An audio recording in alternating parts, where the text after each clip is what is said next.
La victoire est entre nos mains. Loptime les da la bienvenida al Dakar 2011.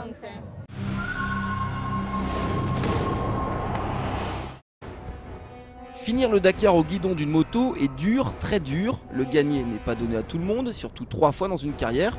Et Marc Coma, lui, l'a fait. Samedi après 2006 et 2009, le Catalan a remporté pour la 3e fois l'épreuve Rennes en rallye raid. Le rallye lui était promis. Il a glané 5 victoires d'étape et a semblé constamment en contrôle. Au départ de la 13e et dernière spéciale, il possédait plus de 16 minutes d'avance sur son dauphin, Cyril Desprez. Une avance irrattrapable pour le tenant du titre. En effet, au matin de la 4e étape, le Français avait écopé d'une pénalité de 10 minutes pour être sorti d'une zone de contrôle du mauvais côté. Une erreur qui l'a poussé à courir après Coma pendant toute la course.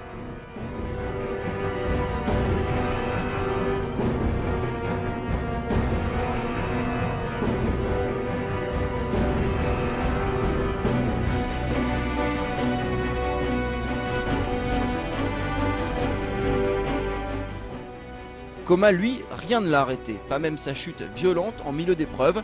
L'Espagnol était définitivement le meilleur du peloton cette année.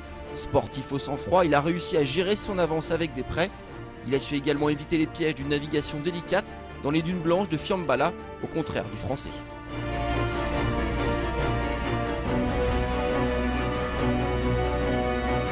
Derrière les 2 meilleurs ennemis, c'est Helder Rodriguez qui monte sur la 3e marche du podium final. Le Portugais l'avait annoncé, il visait le top 3 cette année et son vœu s'est exaucé. Pourtant, au départ de la dernière étape, tout portait à croire que la médaille de bronze reviendrait à Francisco Chaleco Lopez. Le Chilien avait de l'avance sur Rodriguez.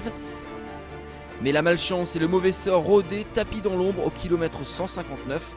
Résultat des courses pour Chaleco, la casse d'un amortisseur et la perte de la 3e place au profit de Rodriguez. Le Portugal a la fête dans cette 33e édition puisque Ruben Faria et Paulo Gonçalves ont également animé la course.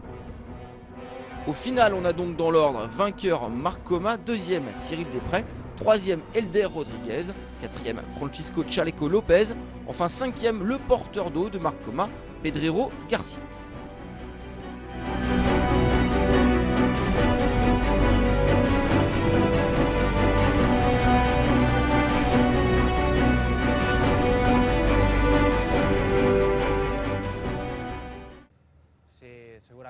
Oui, certainement avec le kit, c'est rassurant. Tu sais qu'avec ces produits dans ta moto, alors par exemple les vis, tout est là, bien scellé et tu sais que rien ne va bouger. Et ça, c'est de la tranquillité. Sans le kit, tu ne l'aurais pas, cette tranquillité. C'est toujours bien de pouvoir être concentré sur la course, sur le pilotage. C'est des petits détails comme ça qui font que l'ensemble est bon.